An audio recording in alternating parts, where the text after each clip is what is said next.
Thank you everyone for attending our FinTech discussion. My name is Andrew Morris. For about 5 years, from 2014 to just early last year, I served as the Chief Content Officer for an event called Money 2020, which grew to be the largest, one of the largest FinTech events globally. So we had an event in Las Vegas, one in Amsterdam, one in Singapore, and I put together all of the agenda content for that event. But I've been based in Atlanta while we've been doing all that, involved in TAG, Tax Fintech Society, a part of the steering committee, and helping with some of our FinTech events that we do locally.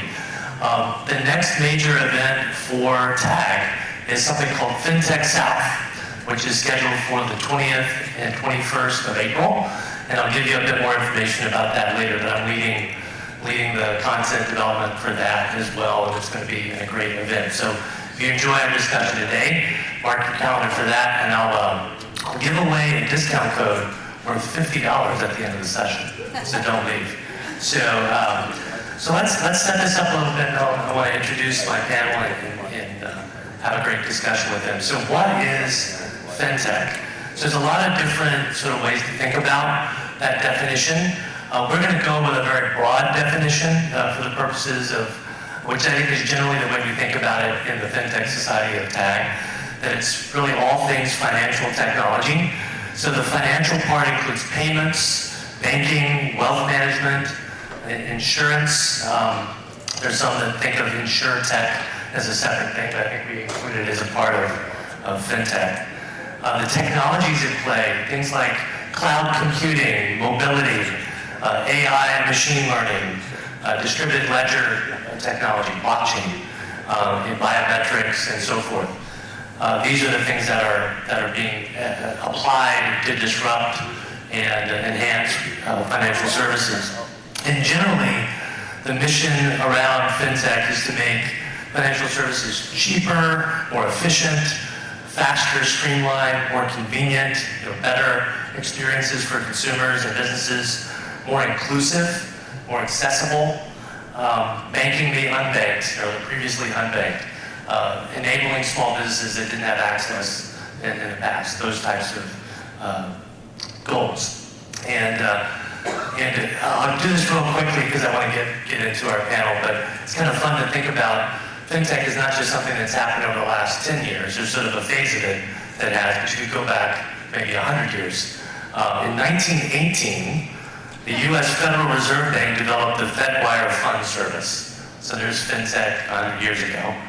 In 1934, IBM 801 bank-proof cash machine. So cash registers. 1950, the Diners Club credit card. First network-based credit card. 1967 was a great year because I was born. Sgt. Pepper's was a great album, but also we had the first ATM, Barclays Bank. 1995 was the first virtual-only bank. And this is cool because it was in Atlanta. Security First Network Bank, first digital-only bank. Almost done here. 1998, PayPal was founded by guys like Elon Musk and Max Levchin and Peter Thiel and so forth, who've gone on to do a few other things since then. 2007, of course, Apple and an iPhone, and then a really important milestone, the financial crisis. So the global financial crisis. So this consumer confidence in traditional financial institutions shaken by that.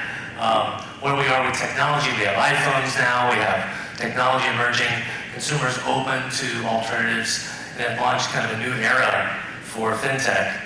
Bitcoin version 0.1 in 2009, Google Wallet in 2011, Apple Pay in 2014, and by 2018, global investment in FinTech had topped $100 billion. So this amazing FinTech ecosystem.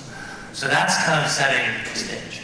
So what I'll do now is we have three great panels, representing a startup, an incumbent, and an investor. So we'll start with startups. We do ladies first, but That's so PC. Let's go startup first. And just briefly, Christian, if you can tell us a bit about your company, Qoins, and briefly introduce yourself, and we'll go down the board. Yeah, absolutely. So, hey everyone, my name is Christian Zimmerman, co-founder and CEO of Qoins. Qoins with a Q. We're a financial wellness and debt payment solution that combines financial education with automation. We've been around for 3 years now. I started right after graduating from college. I'm 26 now. We've done about $11 million in debt paid off nationwide now and have tens of thousands of customers across the US. So very excited to be here. Smriti Motwani. I had payments delivery for NCR, and I came through a startup acquired by NCR that actually we sold it for $1.2 billion to NCR. And it's just been an awesome. This is Radiant Systems? Yeah. And I started my career there. Yeah, awesome company. My fraternity brother was a co-founder, so there you go. Yes, and I learned a lot there. And then in NCR, it's been an awesome journey too. It's just how the acquisition has gone through, and for me, it's been an awesome career. So I've been with NCR almost 8-9 years now. Excellent, thank you. Hi, I'm Sean Banks. I'm a partner at TDB Capital. TDB Capital is an early stage venture fund headquartered here in Atlanta, and we've been investing in fintech companies for the past 20 years.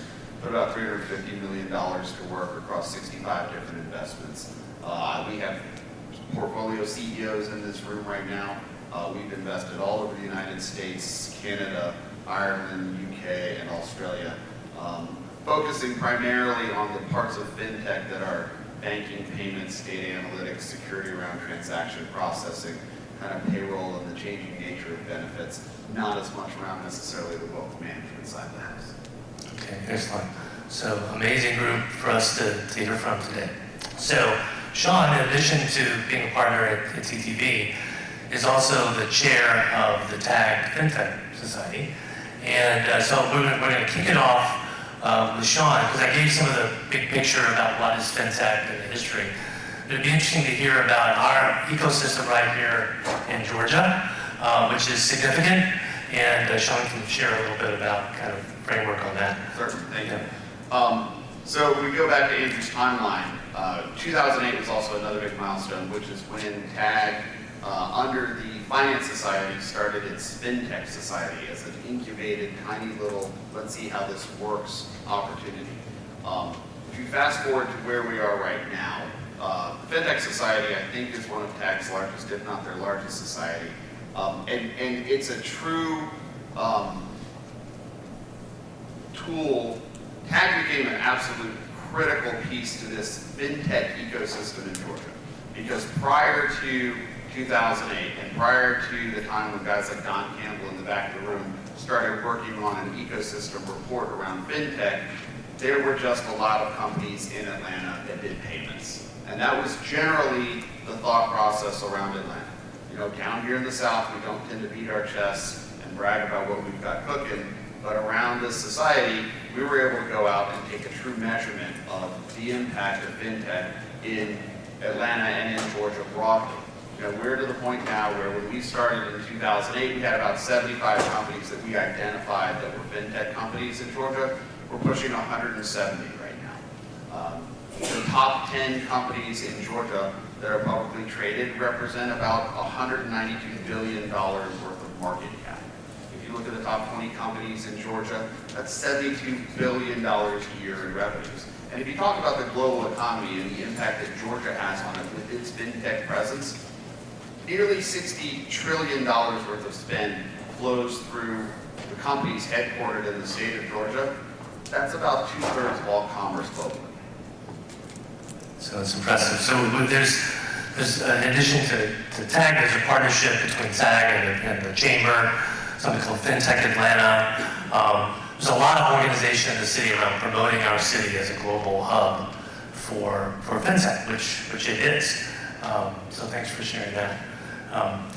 So we're going to do Smriti. So we're talking about this fintech revolution, particularly the sort of the startup post-financial crisis sort of phase of this, with all these new challengers and all the new technology.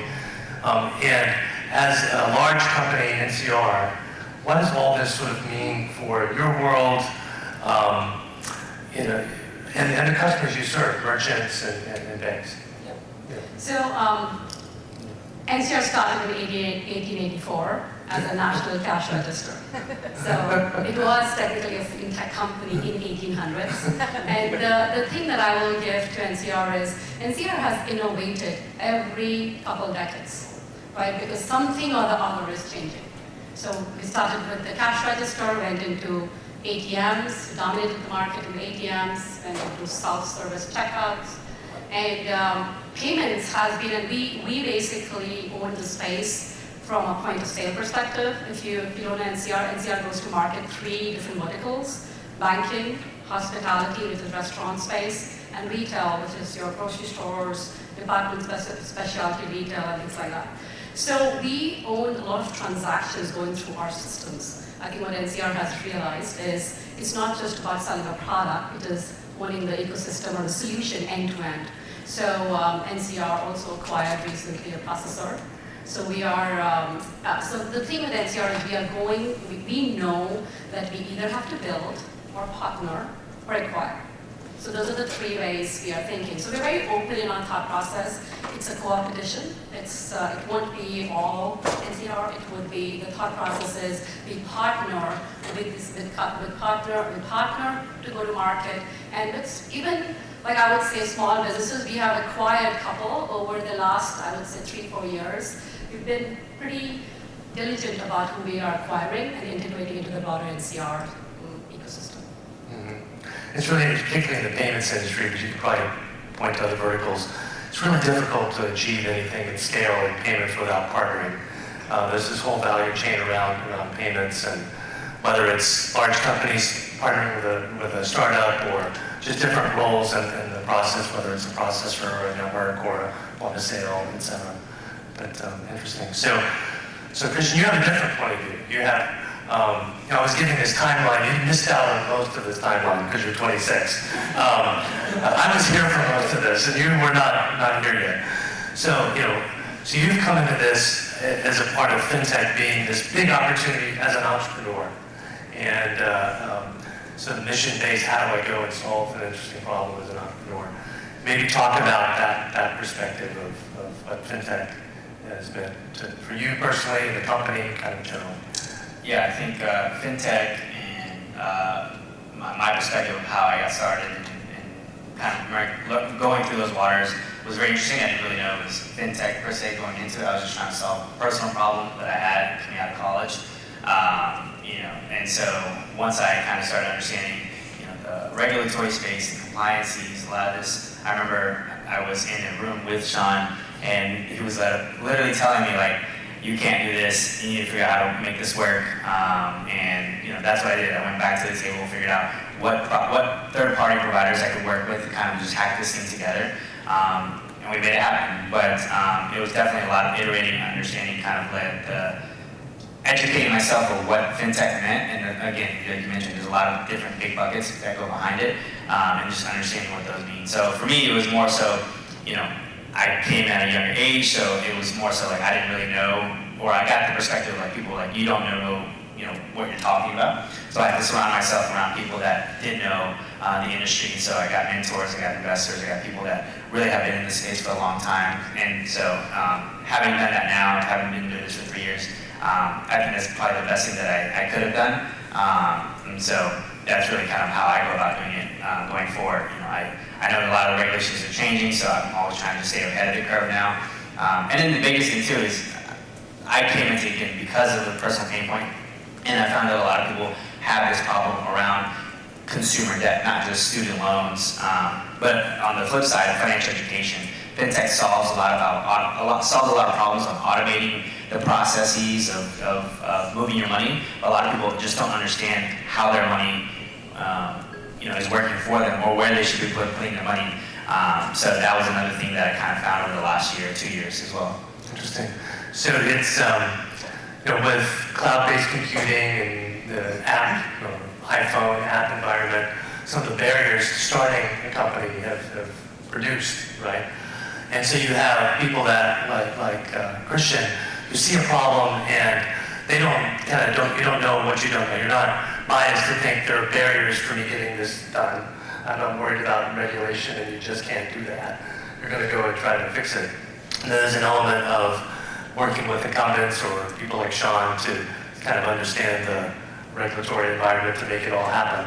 But I think it's cool that we're in this environment where people are outside of traditional financial services background are willing to go and innovate and solve problems, and it sort of pushes all of us forward when that happens. So interesting. So Christian, actually we have, and this culminates at that FinTech South event that I mentioned, there's a TAG as an annual innovation challenge program for early stage FinTech companies, and this was 2 years ago, 2018. Yeah, Qoins was the winner, $50,000 cash prize, which I'm sure Christian spent wisely.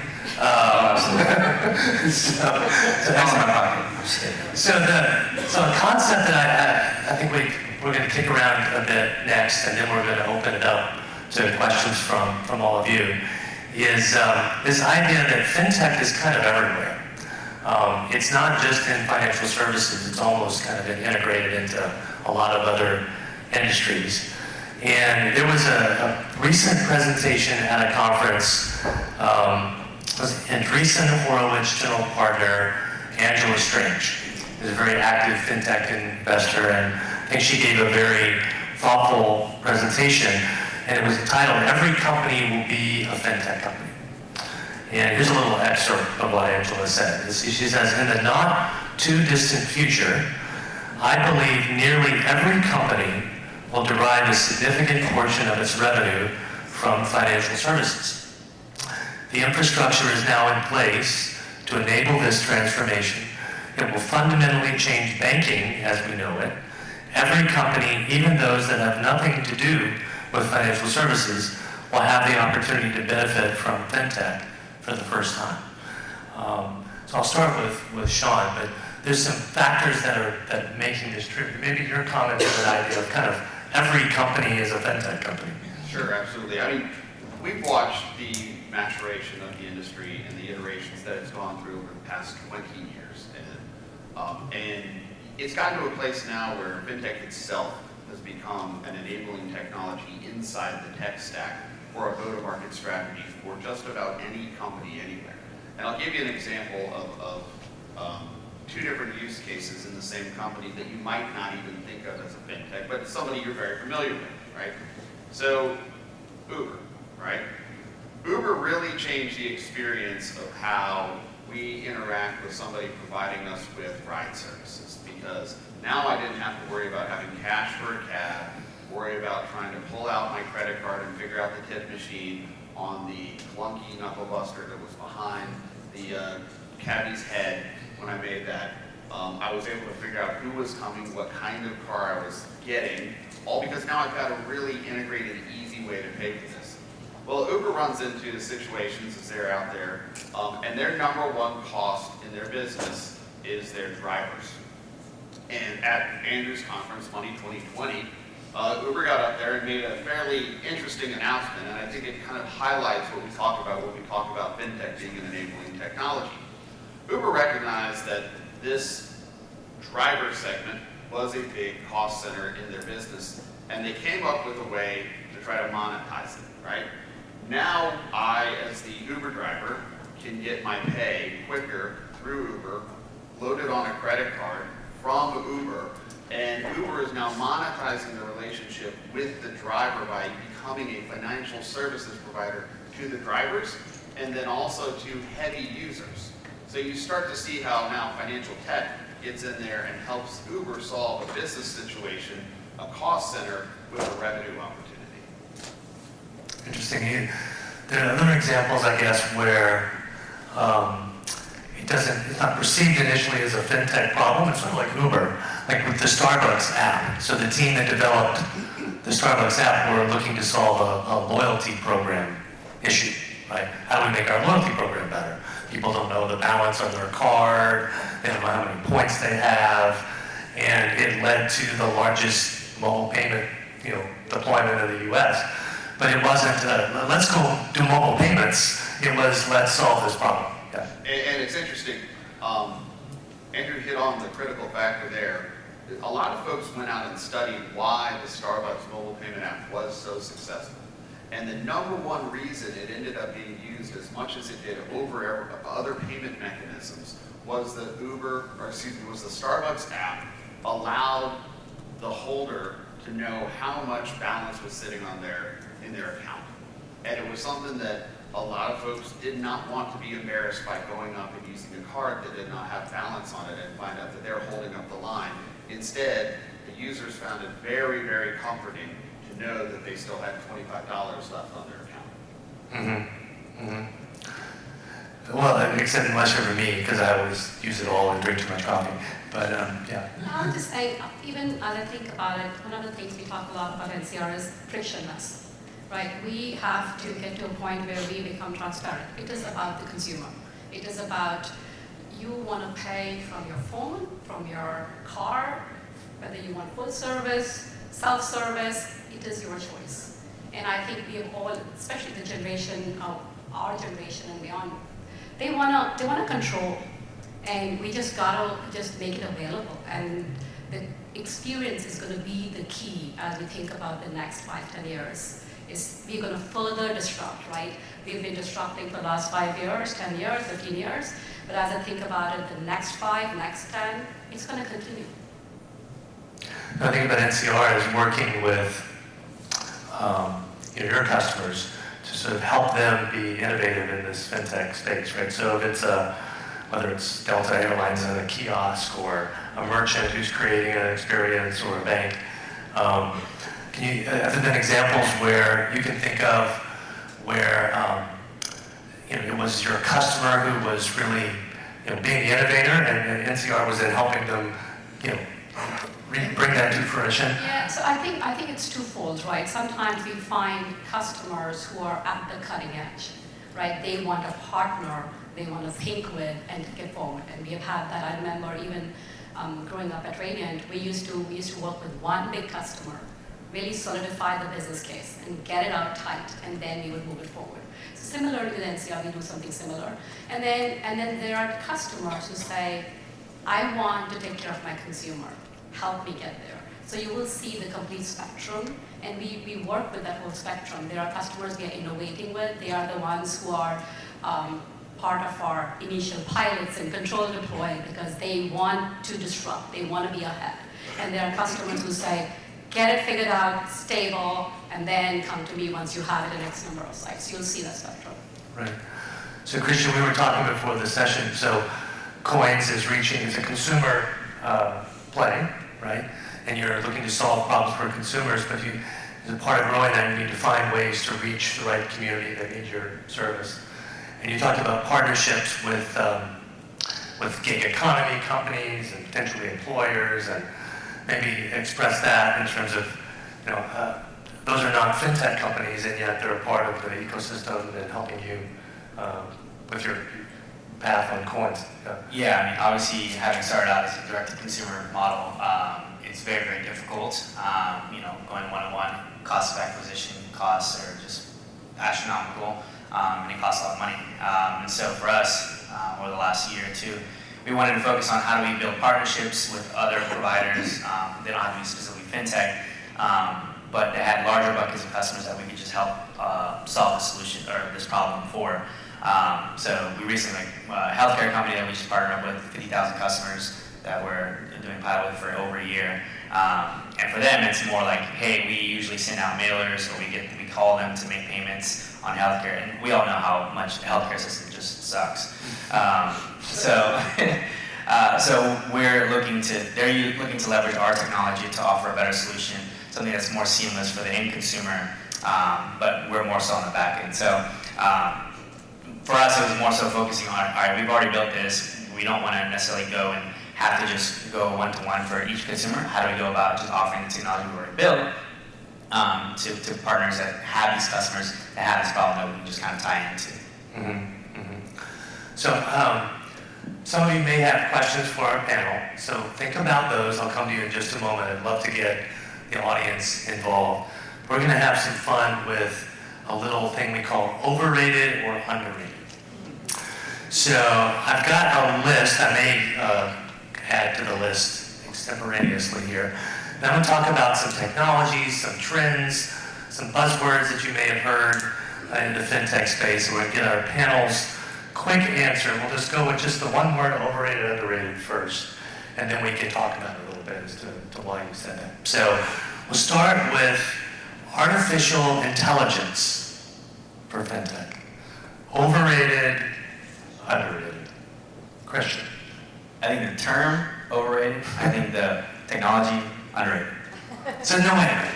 It's overrated or underrated? Both. No, It's both. I'll say overrated. Overrated. Okay, overrated. I'm underrated. Underrated. I'm underrated also. Underrated. Okay. I agree with that. No. It's cool that it's different. It's boring if we say, I agree with the person next to me. That's boring. So talk about, so you gave a little bit of your rationale, but is the overrated part because you're just kind of tired of the buzzword, or is there some aspect that you actually sort of think is... Yeah, I think it's more like, having done so many pitches and hearing a lot of them, it's just like every other pitch is like AI. Like, it's too much. But, but there are products that are using AI, that are using it in a great way, and I think in that aspect it is underrated because it's still very new. Right. And any quick comments on why it's not, it's underrated? I think as we think, data is going to be very important for us, and this is a tool that could help us. This tool, AI can work in multiple areas. I think when I think about fintech, it can be something that we can understand customers better and go a little bit more further in that experience. Okay.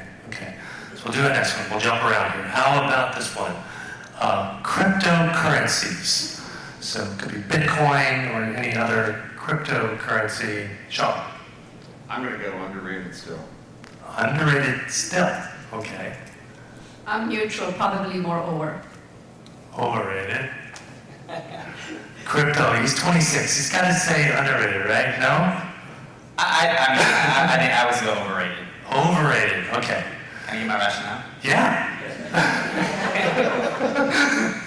Well, that's just because when I started Qoins, everyone thought we were crypto. Ah, I see. That's a branding problem. I mean, it worked, but... No, it's good brand. Okay. So it's interesting to me that Sean said it's still underrated because you've seen, in terms of Bitcoin or any other cryptocurrencies, actual facilitating commerce, it's been a little bit of slow go. But what are your... All right, so, in 2005, we heard there were never going to be checks again, right? In 2009, we heard that mobile payments was going to take over the world, right? 2013, we heard that cryptocurrency was going to completely disrupt the payment industry. Now, checks have continued to go down, mobile payments have continued to go up. Crypto is still out there, and there are still plenty of really good use cases that are transformative to business models. While you get distracted by the fact that Bitcoin went to 25,000 and then it went back down to 3,000, and people who had suddenly made millions had suddenly lost millions, that's not nearly as important as the fact that you've got an underlying ecosystem of a completely distributed ledger technology that's going out there, it's getting tested, it's getting used, and it's getting normalized. You're seeing more and more companies that are starting to create solutions to normalize cryptocurrency and the different coins into everyday life. Yeah, and I would say as I think about crypto, I feel is over, but distributed ledger, I would say is under, right? It's just, it's Right. two different things. Okay, let's try it then. Distributed ledger. Where's blockchain technology? Underrated. Underrated. Underrated. It goes hand in hand with me for crypto, so it's Okay. underrated. It's underrated. Okay. Let's try something else here. So a big issue in if you're going to facilitate online digital commerce and banking is digital identity. So one of the technologies at play here is biometrics. So face pay, whatever kind of pay. So biometrics in fintech, overrated or underrated? The significance. Underrated. Underrated. I'm going to go overrated. Overrated. So Smriti, why is it still underrated? Big on biometrics. Yeah, I'm big on biometrics. I think security is going to be really important, Right. right? So I feel we need to crack that nut for this to scale. Yeah. It's really interesting, the initiative in India, Aadhaar, where every citizen was biometrically registered. Digital identity can give you access to financial services when you don't have it. Not everyone has here we generally have an ID, we have a social security card, we have a driver's license. There are parts of the world where just having any kind of identification is critical. So biometrics help to power that in India. Yeah, and I think with that in India, I will say when they were coming up with that, I was like, I don't know how they can do it. There is still, I would say, I'm a big believer of good enough. I'm a big believer of 80% as you get 80-90%. So if you're able to do that, you got a lot further out than you really started in India. So from an Aadhaar perspective, they've done a pretty good job. Right now, you can't do much if you don't have that.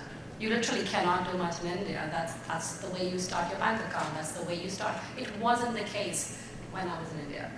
So Okay. Does anyone out here have a topic for overrated and underrated that you'd like to pose to our panel? This is audience participation. That's how this works. Anyone? No?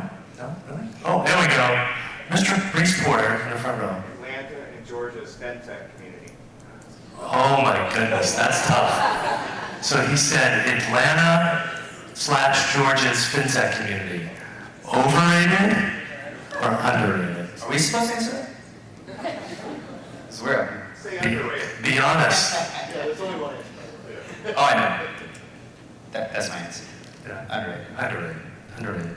yeah, underrated. I would like to see more come in to Atlanta space. Folks like Sean are very critical for Atlanta space. So more. All right, I'm going to buck the trend here, and I'll tell you that I think right now we are smelling ourselves a little bit, and we're a little bit overrated. Yeah. And I think that we need to continue to have the kind of hunger that we had before to continue to build this community, because we're not where we need to be, right? We're not Yeah. where we need to be able to kind of poke everybody else in the eye and say, this is ours. So that's kind of my take. Yeah, I agree with Sean on that. I think the world understands Atlanta is transactionality for payments processing. But I think there are other aspects of our ecosystem here that maybe are underrated in terms of PR that we can need to tell the world about. But when we say, hey, we're the global hub for fintech, well, Boston's pretty good, New York's pretty good, Austin's pretty good, Salt Lake City's got a lot of cool stuff going on. So there is a lot of work still to do. Yeah. Any others? Overrated, underrated? No? Okay. I'll throw in one more. I'll throw in one more, then we'll any other questions. So something called open banking, and I'll try to set this up a little bit with a definition. So in Europe, there was a regulation, PSD2, and so this has to do with data sharing, so that, for example, if Qoins wanted to access banking data to facilitate their service for customers, they would be able to do that through APIs. And so it's about open banking. And Sean may be able to school me up a little bit more, but that's generally what it is. So is open banking, and we'll say in the US, is it underrated, overrated? So we don't have that kind of regulation here. I would say underrated, just because I got to go to Europe and learn more about it. It's not here as much as it should be. Obviously, Plaid, I think, is kind of pioneering that, giving a great example of what that can look like. But there's still just so much more like we do. Like we work with so many long-tail institutions, these small credit unions just don't support things like that, which creates so much friction for the end consumer because they want to be able to share their data with third parties like Qoins. Yeah, Christian mentioned this company, Plaid, that was founded, after 2010, like 2012, 13. It's not more than 6 or 7 It's like 6 years old. Visa just acquired them for $5.3 billion. And Plaid basically sits in this middleware layer to connect banking data to the fintech? They essentially do a lot of account aggregation data. So this is a group that would sit as a middleware to reach out and find out what your bank account data looks like to pre-populate new apps that you might be opening. Right? And this is a very common thing. It started back really with Mint back in like 2005, 2006, when people were trying to come up with a clean-looking personal financial management portal. And you've had Yodlee, you've had Plaid, you've had a number of companies kind of come out. PSE2 was the response in Europe to try to make it kind of a governmental exercise to enable more and more of that to happen. Here in the US, you still have big time battles where you'll see JP Morgan Chase and Citibank shut off the account aggregators because they're like, that data is really the bank's data and it's the individual's data. And we don't want to simply allow that data to leave without some sort of check and balance to who's getting it. Okay, excellent. I don't know if we ever did overrated or underrated, did we? I said You said underrated. I'm under because it's not here. It's something. Okay. Sure, I'll go under it. Okay, all right. Yes, Steve. Real-time payments. Real-time payments, so faster payments. underrated. I can that's meant to say U.S. because there's parts of the world where that's already happened. Yeah, very underrated. Underrated. Okay. So even the Federal Reserve has an offering called FedNow, and then there's a consortium of banks that have an offering as well. RTP. Okay. So Grant, could you help me? There is a one slide on Fintech South, the event, and it's just a little PDF file sitting on the desktop of that. And if I need to jump up, I can get it. But we want to tell everybody with the event. Do we have any general questions for the panel from the audience? Doesn't have to be overrated or underrated. Yeah. Sean gave an example of Uber moving to a driver relationship and extending that into a financial relationship. Is that a strategy at NCR, given you have Square trying to become the platform for the moving from POS and providing, even payroll services? Yeah. So what I'll say is NCR traditionally has been a product, hardware, software company. The big thing for NCR is really taking care of going out as a solution. So when you think about Square or the Uber, they are a solution provider. They provide the experience end to end. It doesn't matter what's in between. And that is where NCR wants to go. NCR as a service is going to be big for us as we think about this year into next year and beyond. We are moving from just selling a hardware, just selling a software to more of a solution and NCR as a service view. So it aligns in some ways to that. Thank you. Hey there, I'm Sarah Saxner. I'm with an innovation and growth firm here in Atlanta called 352. I'm stuck on the question that Andrew asked earlier around seeing companies become more financial services oriented, and not every company is going to be a financial services or oriented company. What challenges do you see either currently or expect to happen around companies having to change their mentality around what that means for them, either from a technological standpoint or in how they interact with their customers, or even from an employee perspective? How do you think that's going to change over time? So one of the biggest changes you'll start to see, and we're gradually seeing it now, is the biggest banks and really all the financial institutions in the United States are starting to recognize that they are never, ever again going to be the best providers of an end user experience and the kind of experience that the coming generations are looking for as they interact with anything. So that then means they need to recognize I have to be willing to partner with folks I never thought I would ever partner with to begin with in order to remain relevant and protect my own market share.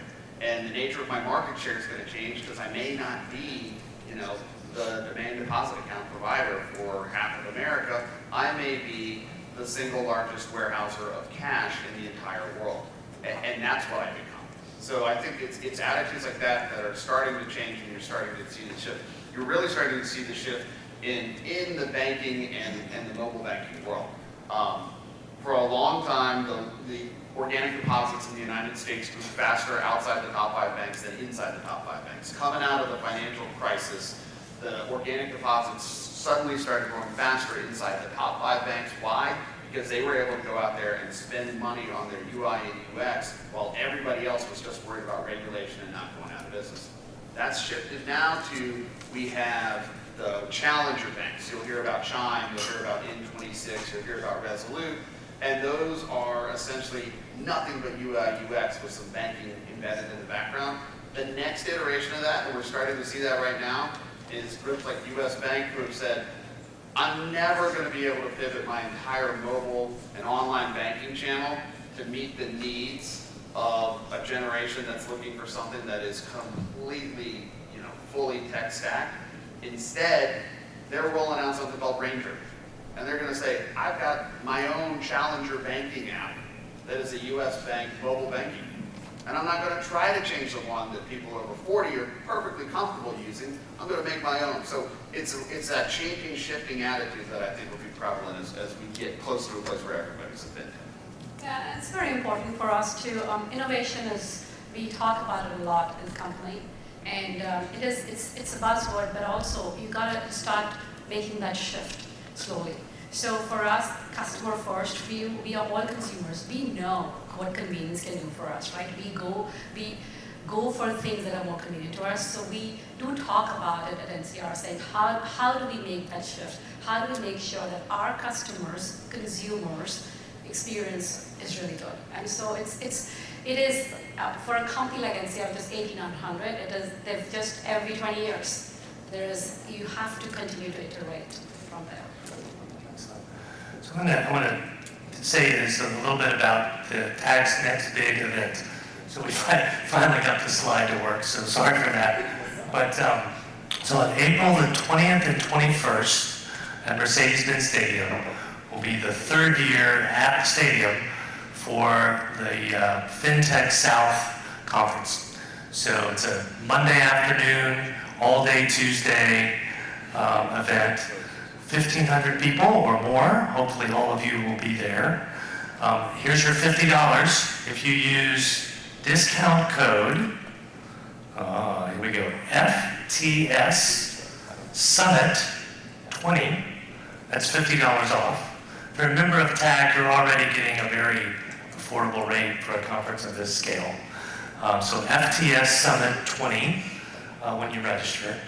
And I'll tell you just a little bit about it. So 170 speakers, half of them are coming from places like San Francisco and New York and London and et cetera.